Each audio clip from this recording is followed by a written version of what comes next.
to the 50th episode of Out of the Trenches podcast. I have 4 guests on today, 3 on right now, and I have 1 more that's joining. I'm going to do a quick intro.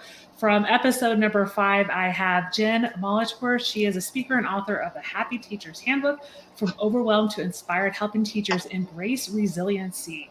She is a first-year principal at a 4th, 5th grade campus.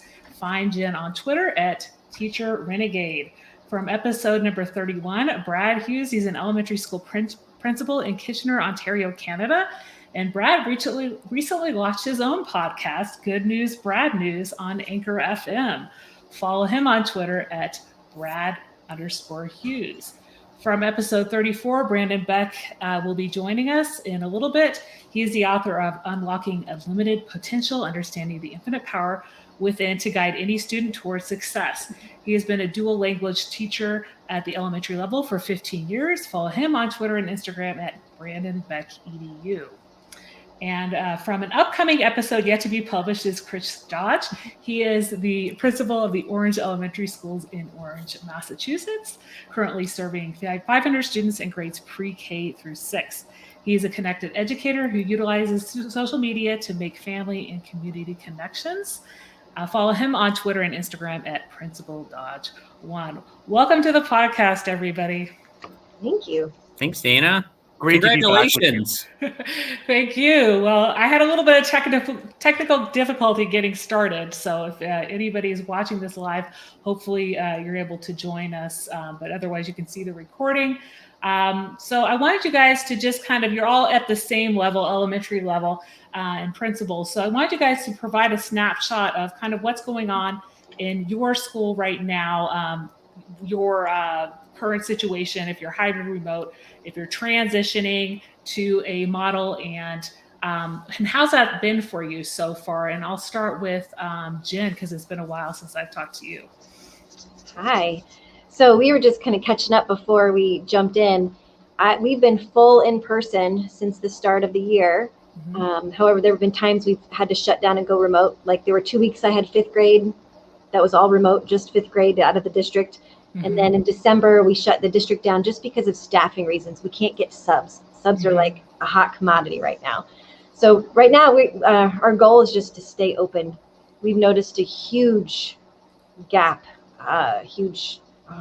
just divide in the kids when they're remote. I have half my population that doesn't grow, doesn't engage, doesn't attend. And so that's been super challenging for us.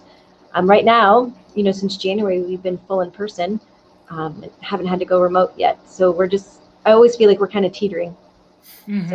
So, but you guys have learned a lot along the way, right? Holy moly, yeah. And Brad, how about you up in Canada? How's that been? Yeah, right now schools in our district, Dana, are open face-to-face. We have 2 models. One is in person and the other is full distance learning. And so our schools in our district and really across the province of Ontario were closed since January the 4th. Certain districts with low COVID transmission numbers were given permission to reopen on a rolling basis. Our district got permission to open along with most districts in the province this past Monday. So it's almost like restarting the school year. In the meantime, we've got kids whose families have indicated that they would like to change their mode of learning, either returning to school in person or switching out of the in-person school to full remote again. So we're managing all of those transitions at the same time as we've got hundreds of teachers and thousands of students in our district and in our province that are participating in full remote learning. So it's been a constant challenge to manage and support family expectations, student engagement, teacher capacity, and anyway, we've really dug in, and so couldn't be prouder of our staff or more grateful to our families for supporting as much as they can with the kids learning at home. Great. And Chris, when I interviewed you in November, you guys were remote. So what are you guys doing right now in Massachusetts? So my district is still remote, though Monday night our district voted to go to a hybrid model starting on March 1st. So we've been doing this remote thing for a long time. I think my staff are ready for it. I think it's been a year for us, and we're all kind of tired. Like Brad, I think my staff have just been so incredible and so flexible. It feels like every day. I mean, this job in a typical year, we're making about 1,000 decisions in a day. And this year is no joke. I mean, I feel like I don't know if there's a thing like called decision fatigue, but I feel like I've hit that. I see the principals nodding. But we've done a ton of things in our district around getting all of our kids' devices, connections, Wi-Fi connections. We've developed support processes to make sure our students have what they need. And if there are any students who are falling through the cracks, we make sure we intervene quickly. We've developed something called a remote learning academy, which is for kids who might not be engaging. And so we bring them in temporarily, teach them the skills to be independent remote learners, and then send them back out and hope that those skills transfer. But we're certainly excited to get back into to see more kids in our buildings. It's going to be a lot of work, but I think it's been a long time coming, and I think we're ready, whatever that might mean. So we kind of have across the board here, right? Somebody who's been in the building all year, Brad's kind of gone in and out, and Chris is coming in a few weeks. So I wanted to talk to you guys a little bit about any approaches that you've had to show staff appreciation and decrease staff burnout since the spring semester started. So we had that time to, have that time off, reset in January. And I see that Brandon is in, so I'm going to add him to the stream. Hello, Brandon. How are you doing? Good. How you doing, everybody? Good. So I introduced you when we started the live stream, and I just asked the question. We're doing a discussion now on approaches to show staff appreciation. And since you're in the classroom, you can also, Brandon, talk a little bit about something that's been in your building to help decrease staff burnout as well. So anybody can take that away, and we can have a discussion around that. I can get things rolling just by saying that our approach has been really try to keep things as simple and clear as we can.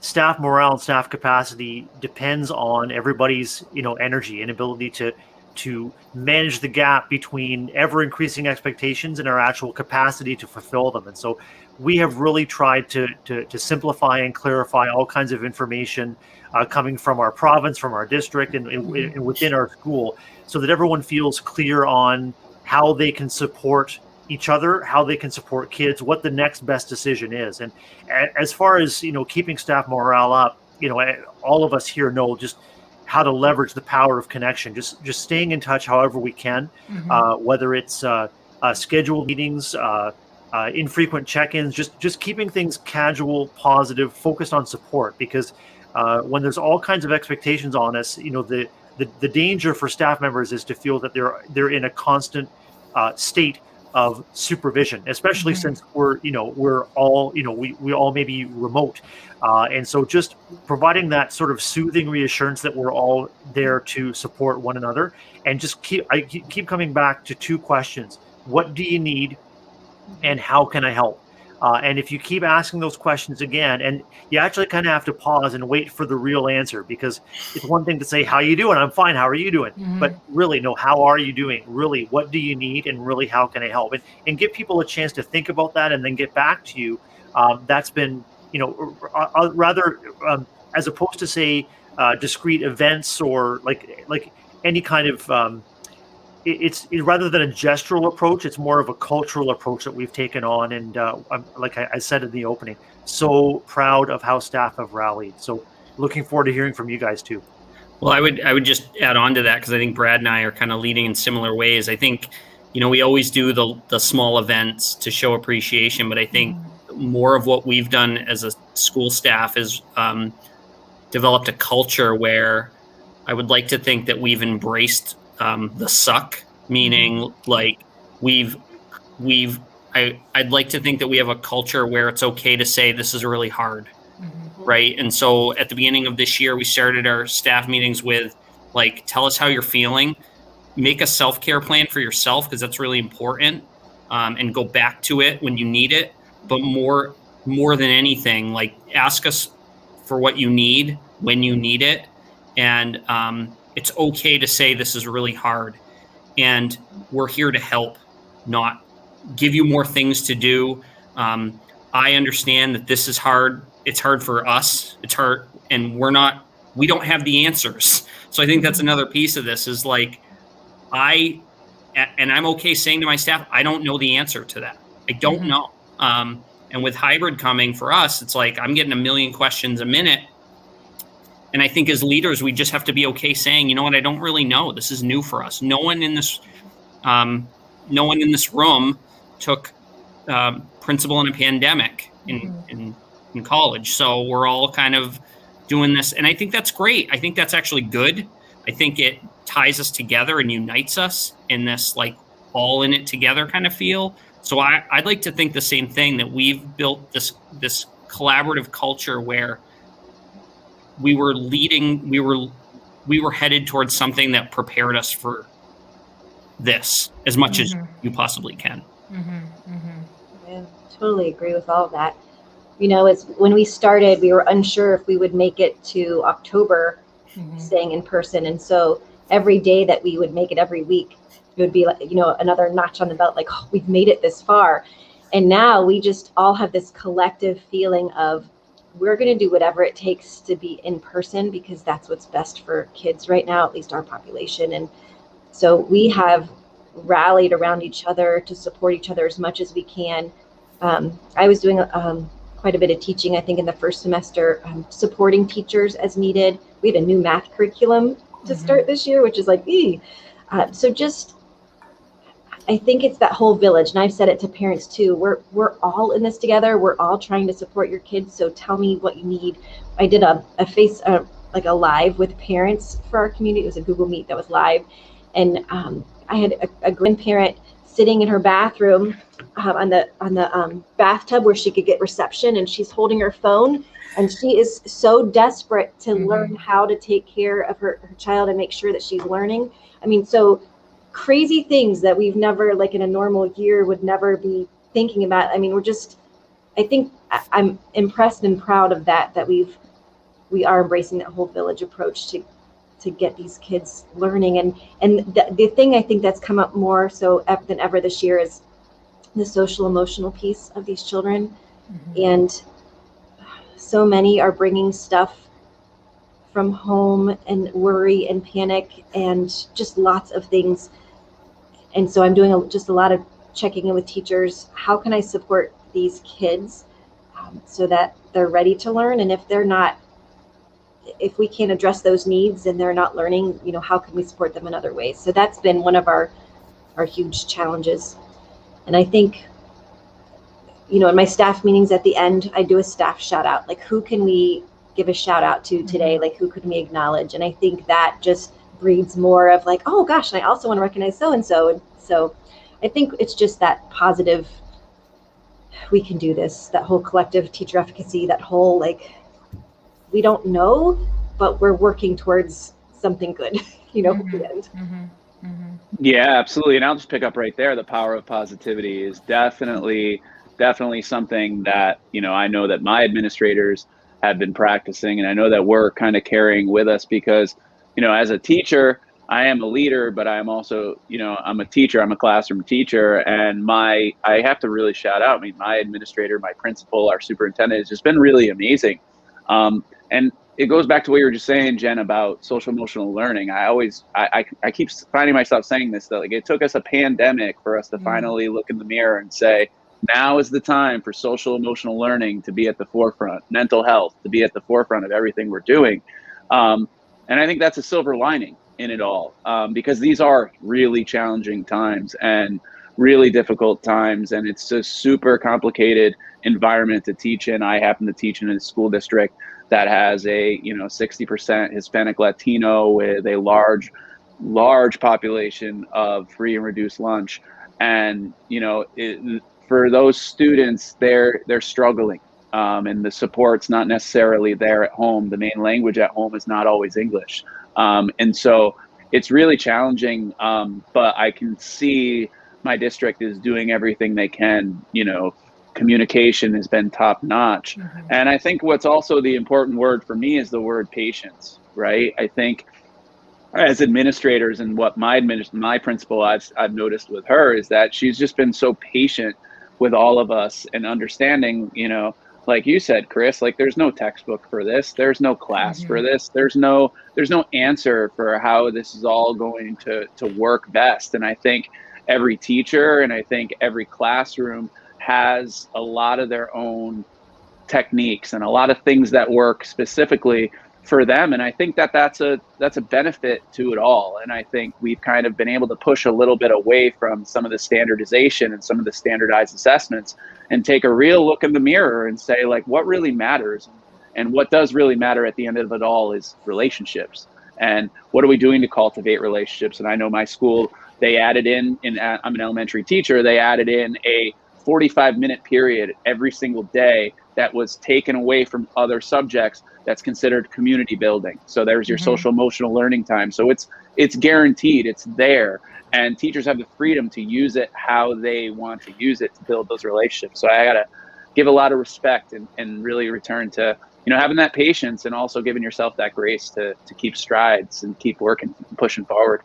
Yeah, I really like how you guys have all kind of taken your own approach to this, and a lot of what resonates for all of you are the social emotional pieces. And I've worked mostly with kids at the secondary level, and you're all at elementary, and I really see, in my own kids who are kindergarten, grade 5 and grade 7, the need, of that social emotional piece, the connections, especially, when things are uncertain, right? I wanted to switch a little bit to the teacher evaluation piece, and I talked a lot with Chris about this on our podcast recording, but just a little bit about some of the coaching conversations, observations, kind of what you guys have been doing this year, and Brandon, how you've been observed, and takeaways about maybe improving upon your coaching and observation methods these last 3 or more months of the school year.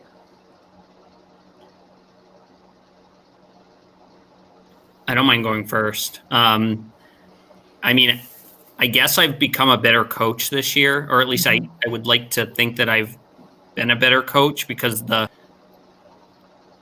thing hanging over my head, the paperwork, I kind of let go this year, because our evaluation system is, I bet a lot like a lot of people's, it's a check off the boxes kind of thing. And I have so many people to get through that it doesn't get to the real value of coaching and improving practice. And so this year, without that there, I can say, and without knowing that I don't know, how can I evaluate a teacher when I've never taught remotely? Like, I can't come to this conversation with, here's what I need to see. I've come to the conversation with, tell me what I just saw. What didn't I see?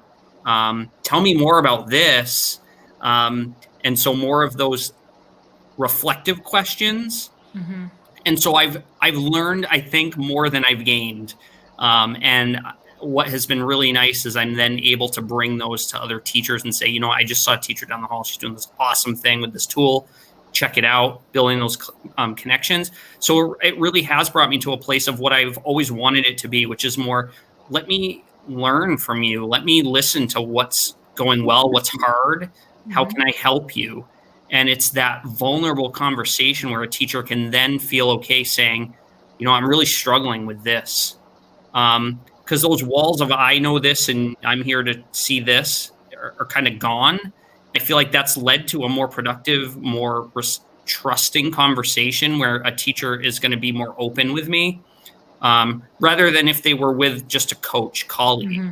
Because at the end of the day, I'm always the supervisor and I'm the principal. But I think this has led to more productive conversations. And I've really made it a goal to be in classrooms just as much, even though virtual, and just to kind of see what's going on. Because how can I make decisions based for my staff if I'm not there to see what they're doing every day? And it grounds me just seeing what they're doing. I mean, being in a kindergarten class, it's teaching remotely.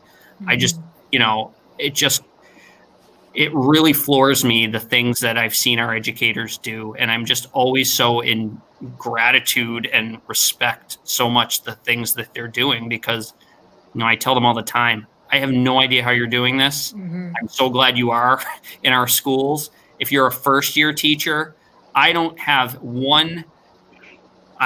respect for those people, because I don't know if I would have made it out alive my first year in a remote setting. So it's really just, if anything, brought me to a better place to really understand where my teachers are and what they need, and really respect the profession even more than I already have, because they're just doing it, and I'm just really proud. I feel like my teachers are carrying this burden of wanting to be the teachers they've always been and moving kids a full grade level. Yeah. And they carry that every day, and they see the discrepancy. We had our whole basketball team quarantined, so we have kids out for 2 weeks, and random kids out all the time. And so to try to keep up with that in person, and who's behind, and how, and who's joining me remotely today, and who do I need to check in, and who's leaving tomorrow, and it's been really hard. And we get our map data back, and so we're having data conversations. And I just went into it with, okay, we're going to talk about data, but it's not going to be, oh my gosh, you need to be doing this better. This, it's going to be just, what are we noticing, and what can we do to support some kids? Let's not even look at the whole class just yet. Let's just pick a couple that we can move a little, and what does that kid need, and why did they drop 12 points? Like, what's going on? Is there something else we can do? And if you've been beating your head against a wall all year long with this one kid doing this thing, what if we got together and tried a different approach? So not more, just let's do something different to try and support that kid. So our conversations are different, and it's always gentle, I feel like, and there's no pressure for me to say, you need to be moving this, or what is this test score? And I keep telling them, the test scores are telling us what's going on in the world right now. So it's kind of a temperature check, and it's telling us it's not working right now, and it's not due to you. You're going to keep learning and growing. We're surviving right now. Keep doing it. Let me support you, and take a deep breath, because we'll get to the other side. It's just, it's not going to be the same. So I just feel like our conversations are they're more personal. How are you? Not as much as, show me how you engaged your children and what your average exit tickets were today. It's much more of a gentle nature, I think, this year. Yeah. I think in general, the foundation of any teacher evaluation, or any kind of evaluation that we do in any aspect of education, has to be founded on assuming capacity and assuming competency from the outset. The challenge is, with any evaluation process, there may be the assumption on the person that we're evaluating is that we don't presume that they're competent or capable, and that we're it's a process of fault finding and sort of a gotcha process. So I'm really grateful that, for the most part, all of our standard or I guess required teacher evaluations have been suspended. Because let's face it, the teacher evaluation process, if you're a school leader or a teacher, all of those look-fors, all of those competencies, there are core competencies that should be transferable between in-person, distance, hybrid, but they're all founded on the assumption that the administrator is observing and supporting the teacher within his or her own classroom, within a learning environment that's co-constructed between the teacher and the students. And so when all of that is disrupted and interrupted, there's tremendous stress. And you layer on that stress of, now my principal's coming in and popping into my virtual classroom to evaluate me. To me, that's not on. And that doesn't reflect the professionalism of our teachers. The other thing that has really been clear to me, guys, is how this experience has decentralized the administrator teacher pipeline. So if we talk about evaluation, everything good that's happened in terms of our shifts between remote, virtual, distance, in person, all of it has been on the backs of our educators with our support and coaching.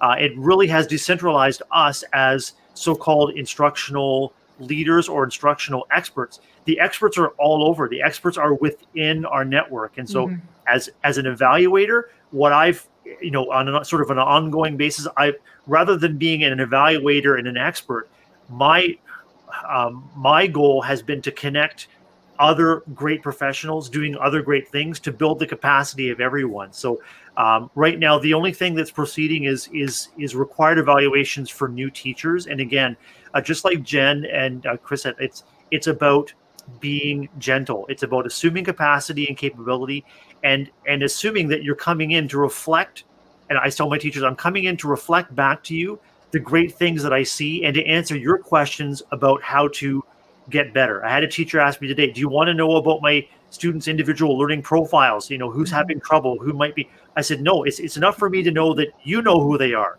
And what I'm going to be doing when I'm doing my classroom visit is I'm going to be watching you work your magic, and I'm going to watch you manage and adjust your instruction to meet the needs of the kids that are right in front of you. And so if you put that out there first, that I assume that you're competent and capable, and I assume that you're going to do great, and then that can relieve a lot of the associated tensions. Interested to hear, Brandon, about your perspective too, as a teacher, and what your colleagues are experiencing in terms of evaluation.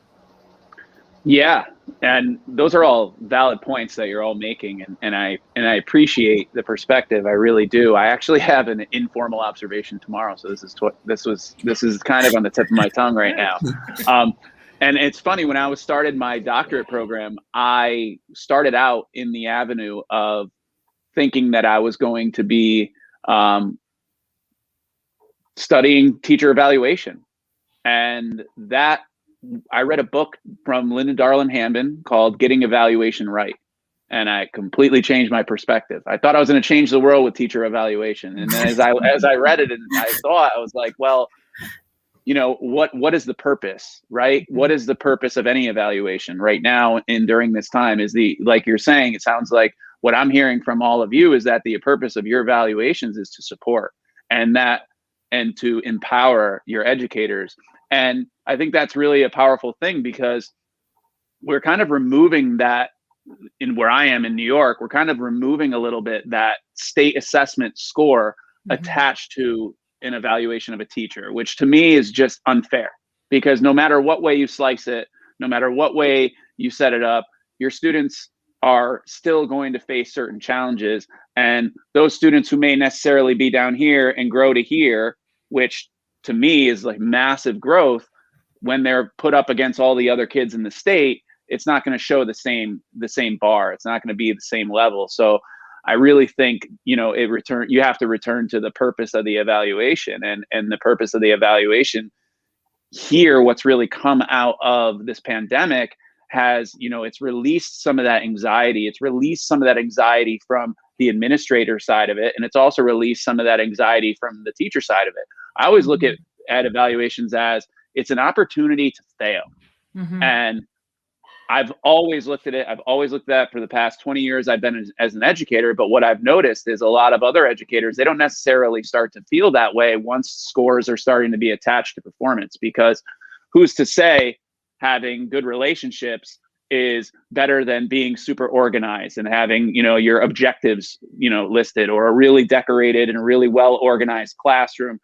Who's to say which of those, kind of things. I know Ronald Ferguson out of Harvard, he uses the 7 C's, right? Care and all of those different kind of important things that are important to making sure what education and what educators are doing in the classroom. So I think it goes back to all that. And I always try to look at it through that lens, and I always I actually sent an email to my principal today, like, hey, I'm going to do a lesson for you tomorrow, and I'm going to do a lesson for you tomorrow that I'm struggling with. And I'm going to do it because I want your feedback so that you can help me grow. And she's like, Brandon, a lot of people don't do that. A lot of people, they don't have that confidence. And I think that if the educators aren't having that confidence, I think there's something wrong with the system, right? So that's how I feel about evaluation. I just think it needs to, if we can use this opportunity of this pandemic to help teachers grow in the right direction, and maybe this is kind of our window to make that happen. I'm really hoping that, that's something that will stick. Yeah. If I can, I just wanted to jump in and say that's one of the golden opportunities that we have is to look for opportunities, admit all of the adversity and all of the challenge, is to look for opportunities to challenge systems that aren't working as well as they could. And all of us are called to do things that we're called to do.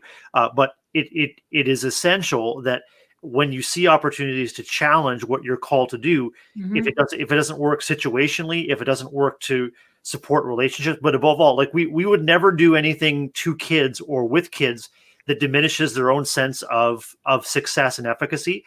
why on earth would we do that to any of our educators? And so if we find ourselves in a position where we feel we're being called to do that, we need to challenge that. We need to change that up. And amid a global pandemic, yeah, so much is not working, but so much depends on us taking opportunities to grow from what we're experiencing. Well, I think, Brad, like you, just in the conversation the three of us had before this happened, we were already talking about like how this is going to help us rethink some of the things that we've been doing for so many years that like we just can't break out of the industrial model of education. Like I think, Dana, you and I talked about it was like, this could be our opportunity. I hope we seize it. I hope we come out of this by really taking good care of our educators, focusing on social emotional learning and mental health. I hope that we think outside of how we rate and judge schools based on a metric that doesn't reflect what a school does or what they deem as important. I think there's just a lot of good that could come out of it. I don't know if you all are seeing this, and Brandon, maybe you're seeing this amongst your colleagues. Even with all that support, what is a little sad to me is that, like, Jen, you made me think about this. My teachers still are equating this. They're still thinking through that old lens and beating themselves up so much. I'm meeting with first-year teachers who just keep saying to me, I'm not doing enough. I'm not meeting my kids' needs. I'm not getting there. There is a wealth of just teachers, they're just putting themselves down at every turn. And I don't know whether that's just because we're all kind of type A's and we really like to, we want to do a good job, or if it's just the system we've been in that we are kind of trained to think that way or always believe we're not enough. And that to me is really disappointing. And I wish we could do better for them. I think part of it is this teacher ownership, which I love. They love their kids. They love teaching. They want to be awesome for kids, right? They want to grow their kids. And I love that part. I love where it's stemming from. And it's, how do we help them let go of some of that pressure? Because this is unheard of right now. And I can keep saying, and I keep saying, I said, like, I'm telling you, I'm not holding you up to here. I see you caring. I see you putting in long hours. I see you calling home and doing all these crazy things to engage kids. I see it. And you're doing a wonderful job. And it's okay that we're not going to bring them up to here this year. So I'm not sure how else to do that. Brandon, help us with that. Yeah, I think it's got, because I was just having a conversation with someone about this. It's got to be deeper than that, because it doesn't matter how many times I say it. Me saying to a teacher, let it go, it's internal. So there's got to be something, whether about our personalities as educators or just the system we're in, but there's something deeper that is not allowing our teachers to feel like they're not doing enough, even when they're doing miles more than what they are called. Yeah, and I'm certain it's a system. It's a system that we've inherited. It's a system that we are a part of, and we even contribute to sometimes unknowingly. And that is a narrative of not enough, a narrative of scarcity, and certainly teachers and educators are not alone in the fact that often service professions and service vocations are often least understood, and they're often most undervalued, both in terms of esteem by communities, by leaders, by the general public, but also in terms of remuneration. To me, we all on this screen and everyone listening, we have an opportunity to challenge that narrative. And as educators, we want to be servers. We want to make sure we're doing right by somebody, whether it's right by the principal, right by our colleagues, right by our parents, but above all, right by the kids. And a lot of our systems are founded on fear and worry of getting it wrong. And so a colleague recently encouraged me, and I've been sharing this out, is at times like this, and then going forward, we want to make a shift shift and focus from gaps to growth, because it's really, really natural that we're going to be worried about learning loss, what's not being covered, what's not being addressed. But if we keep on that narrative, we are ignoring any of the growth that may be occurring, growth in ourselves as educators, as school leaders, as caregivers, as family members, as community members. But let's take a look at the growth that the kids are demonstrating. The kids, along with us, are all surviving a pandemic.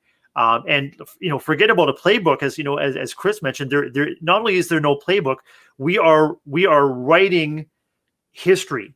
We are actively writing history, and we are writing and rewriting our approaches to education. Like we are in the heart of a deeply creative time right now. And so if we can, if we have colleagues that are feeling desperate and are feeling diminished, if we can shift the focus, if we can shift the focus to growth rather than gaps, challenge people. What has your growth been? What are you learning to do now that you have never had the opportunity before?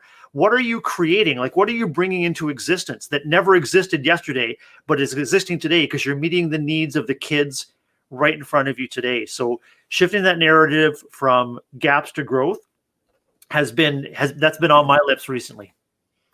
Well, as we wrap this up, I wanted everybody to mention a tip that they could share with leaders or any educators to remember from our conversation, to take with them for the remainder of the school year on the topics that we've discussed with just your current model of learning and the teacher evaluations and observations. So, Brandon, do you have a tip that you would like to start out with? My tip is super simple. Get out of your own way. And I think that's kind of the theme that I'm generating from this conversation, right? We aren't measuring ourselves based on what we did in the past. What we did in the past is not now. This is completely different environment. And I think when we find ourselves going back into that place in our heads where we're like, well, this was different last year, and the kid is here one day and the kid is not here the next day. And now I'm managing, you have to have that flexibility and that patience, and that statement that I find myself, always saying is, I am doing my best for these kids. And I think if you have that mantra or some sort of statement in your head that allows you not to follow those self-limiting beliefs down the hill, I think you're going to find yourself really pushing forward. I think inside of us, we all have that, that ability to be able to rise above this and understand that, hey, as long as you're putting it in there and you're doing your best and you're getting, you're getting what you can out of these students. And to be honest, you might even be getting a little something more. Like in a hybrid setting where I'm teaching, I got 6 or 7 kids in my classroom. Like that's kind of a unique situation. That's an opportunity that I can use with those students in front of me. And even though I have those other kids at home on a computer, there's opportunities. The fact of how technologically savvy these kids have become, and how, a year ago we couldn't get parents on a Zoom call. A year ago, we couldn't even get kids to open up an email that were 9, 10, 11 years old. And just trying to focus on all the growth, like Brad is saying, all the growth is an opportunity for us to keep pushing forward. And the future has to be bright, because the future is the only place we're going. Yeah.